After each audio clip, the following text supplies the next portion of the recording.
ಬನ್ನಿ. ಏನ್ ಇನ್ನು ಸಂಕೋಚನ? ಬೇಗ ಬನ್ನಿ ಯಜಮಾನ್ರೆ, ಬನ್ನಿ. ಅದು ಈಗಲೇ ಲೇಟ್ ಆಗೋಗ್ಬಿಟ್ಟಿದೆ. ನೀವಿನ್ನೂ ಲೇಟ್ ಮಾಡ್ಬಿಟ್ರೆ ನಮ್ಮ ಯಜಮಾನ್ರೆ ನಾನೇನ್ ಬೈದ್ಬಿಡ್ತಾರೆ. ಬೇಗ ಪೂಜೆ ಮಾಡ್ಬಿಟ್ಟು ಎಲ್ಲರೂ ಊಟ ಕಾಯ್ತಾ ಇದಾರೆ. ಬನ್ನಿ ಬನ್ನಿ.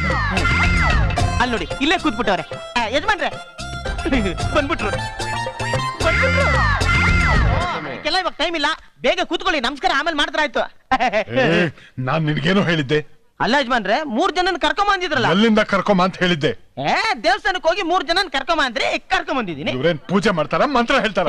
ಹೇಳ್ತಾ ಇದ್ರಲ್ಲ, ದಾನಕ್ಕಿಂತ ದೊಡ್ಡದಿಲ್ಲ, ದಾನ ಮಾಡಿ ಕೆಟ್ಟವರಿಲ್ಲ, ಅಪ್ಪ ತಾಯಿ ತಂದೆ ಮುಕುಂದ ಗೋವಿಂದ. ನಾನ್ ನಿನಗೆ ಪುರೋಹಿತ್ರನ್ ಕರ್ಕೊಂಬ ಅಂತ ಹೇಳಿದ್ದೆ. ಇವ್ರಿಗೆ ನಾವ್ ಎಷ್ಟು ಹೇಳಿದ್ರು ಕೇಳಲಿಲ್ಲ. ಇದ್ರಾಗೆ ನಮ್ದೇನು ತಪ್ಪಿಲ್ಲ ಸಮಯ. ಪರವಾಗಿಲ್ಲ ಪರವಾಗಿಲ್ಲ, ನೀವ್ ಅಲ್ಲಿರಿ.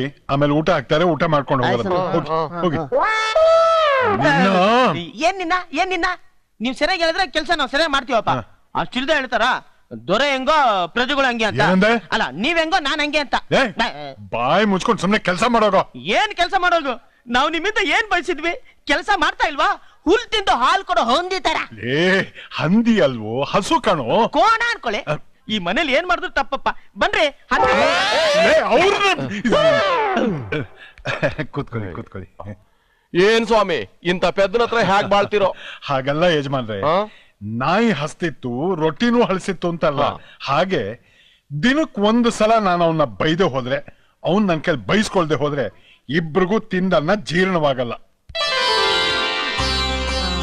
ಎಷ್ಟು ಚೆನ್ನಾಗಿದೆ ಅಲ್ಲ? ಹೌದು. ಅದ್ ನೋಡು. ಬೇಡ, ಆ ಎಲ್ಲೋ ಸ್ಯಾರಿ ಕೊಡಿ. ಅದಲ್ಲ, ಚೆನ್ನಾಗಿ. ಅದು ಅದ್ ತಗೊಳ್ಳಿ. ಇದಾ ಯಾವ್ದು ಇಷ್ಟ ಆಯ್ತು ಅಂತ ಹೇಳಮ್ಮ. ಯಾವ್ದೋ ಒಂದ್ ಸೆಲೆಕ್ಟ್ ಮಾಡು ಅನ್ನಲ್ಲ. ಚಿಕ್ಕಮ್ಮ, ಸ್ಯಾರಿ ಸೆಲೆಕ್ಷನ್ ಬಿಡಿ. ಇವಳನ್ನ ನೋಡ್ತಾ ಇದ್ರೆ ಮದ್ವೆನೆ ಬೇಡ ಅಂತ ಅಂತ ಕೂತಿದ್ದಾಳೆ. ಏಯ್, ಯಾಕೆ? ಈ ಶಟ್ ಅಪ್.